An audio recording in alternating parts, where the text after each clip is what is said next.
स्थितिज ऊर्जा या पोटेंशियल एनर्जी। आपने देखा होगा जब एक खिलौने वाली कार को इसमें चाबी को हम 2-3 बार घुमाएं तो क्या होता है, वो थोड़ी देर जाकर रुक जाती है। उसी में अगर हम 4-5 बार घुमाएं तो वो थोड़ी और दूर जाती है।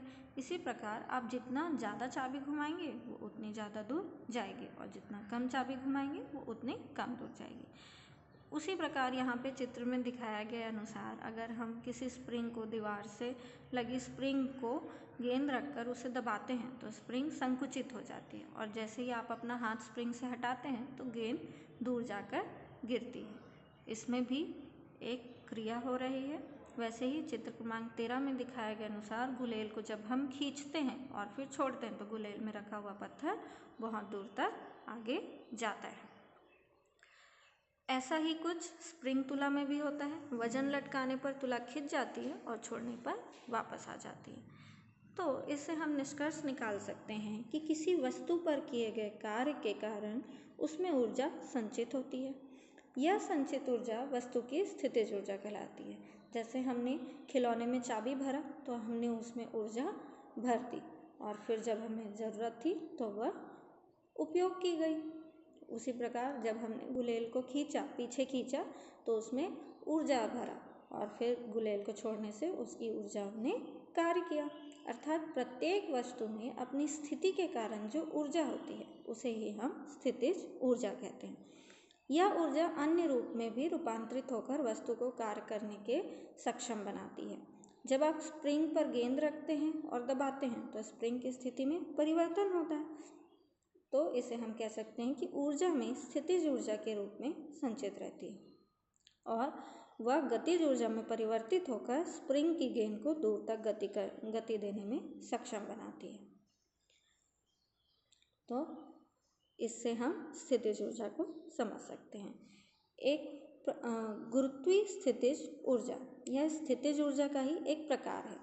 जब किसी वस्तु को हम पृथ्वी से ऊपर उठाते हैं तब भी उसकी ऊर्जा में वृद्धि होती है और वस्तु को ऊपर उठाने में पृथ्वी के गुरुत्वाकर्षण बल के विरुद्ध हम कार्य करते हैं, तभी तो कोई भी वस्तु ऊपर उठेगी जब हम पृथ्वी के गुरुत्वाकर्षण बल को बेअसर करेंगे।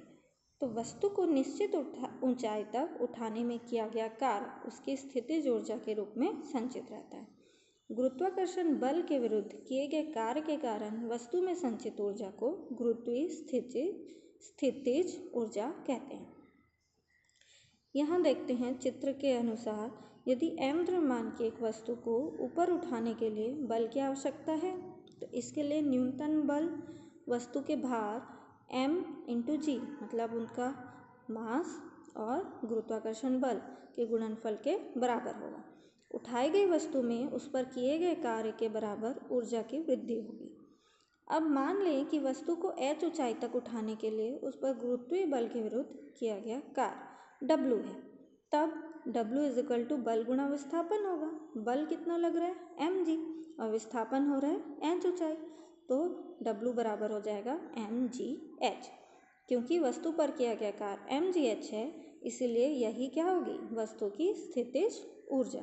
तो स्थितिज ऊर्जा को हम EP से दिखाते हैं, तो EP = हो जाएगा mgh। उदाहरण दिया गया है 50 किलोग्राम द्रव्यमान की एक वस्तु को पृथ्वी से 8 मीटर की ऊंचाई तक उठाया गया है। इस वस्तु में विद्यमान ऊर्जा का परिकलन करना है। तो यहाँ गुरुत्वाकर्षण बल दिया गया है 9.8 मीटर/सेकंड²।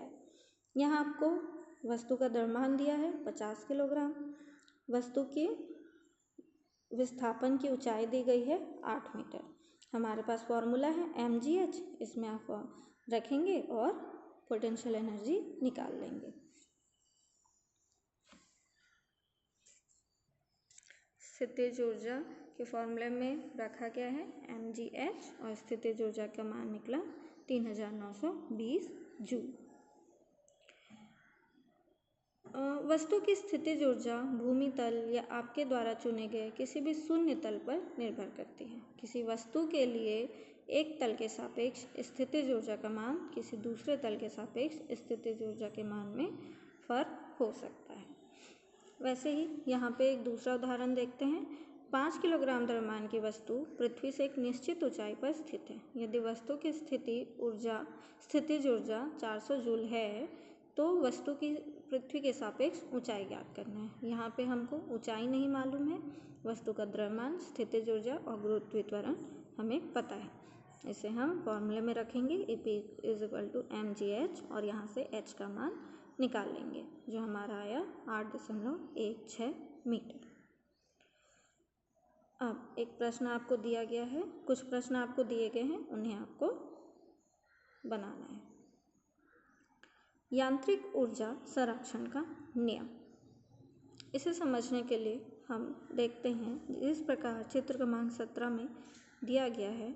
एक m द्रव्यमान की वस्तु को h ऊंचाई से स्वतंत्रता पूर्वक गिराते हैं तो प्रारंभ में वस्तु की स्थितिज ऊर्जा mgh है और गतिज ऊर्जा 0 है, क्योंकि प्रारंभ में इसका वेग 0 है और वेग 0 होगा तो गतिज ऊर्जा भी 0 होगी, परंतु स्थितिज ऊर्जा उसमें mgh होगा। तो जब यह वस्तु गिरती है तो इसकी स्थितिज ऊर्जा गतिज ऊर्जा में परिवर्तित हो जाएगी और यदि दिए हुए क्षण पर वस्तु का वेग v है तो गतिज ऊर्जा 12 mv² होगी। वह उसी प्रकार जैसे जैसे वो नीचे गिरती जाएगी वैसे वैसे स्थितिज ऊर्जा कम होती जाएगी और गतिज ऊर्जा बढ़ती जाएगी। तो जब वस्तु धरती पर पहुंचने ही वाली होगी तब इस अवस्था में वस्तु का अंतिम वेग अधिकतम होगा और इसलिए उसी समय वस्तु की गतिज ऊर्जा भी अधिकतम होगी और स्थितिज ऊर्जा न्यूनतम होगी।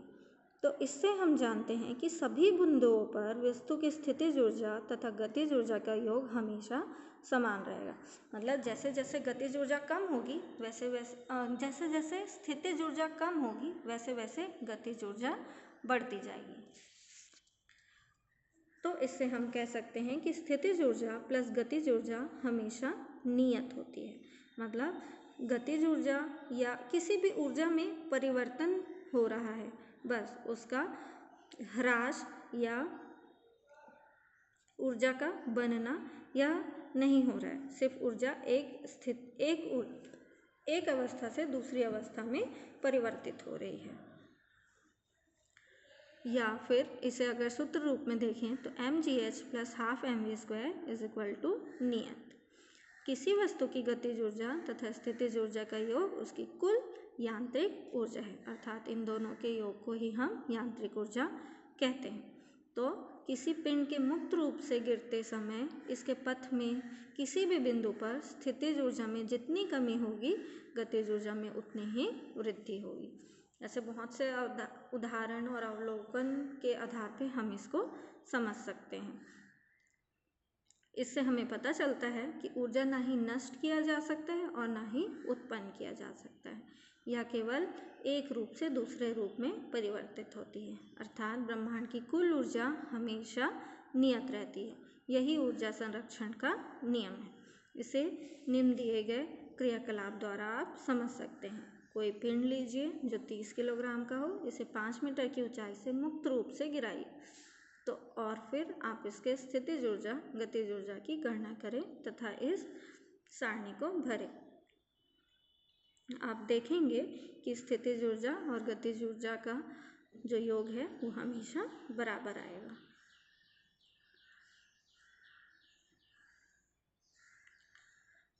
समूह में ये भी करें, m द्रव्यमान के किसी व्यक्ति को कोई व्यक्ति अगर 10 मीटर की ऊंचाई से पानी में कूदता है तो यांत्रिक ऊर्जा संरक्षण नियम का भी उपयोग कर व्यक्ति के वेग ज्ञात करें। जब वह पानी के सतह से 5 मीटर की ऊंचाई पर होगा तब क्या होगा, और जब वह नीचे गिरने वाला रहेगा, जस्ट पानी में जब वो जाने वाला रहेगा तब उसका गतिज ऊर्जा कितनी होगी और स्थितिज ऊर्जा कितनी होगी। यहाँ पे चित्र क्रमांक 18 में दिखाया गया है।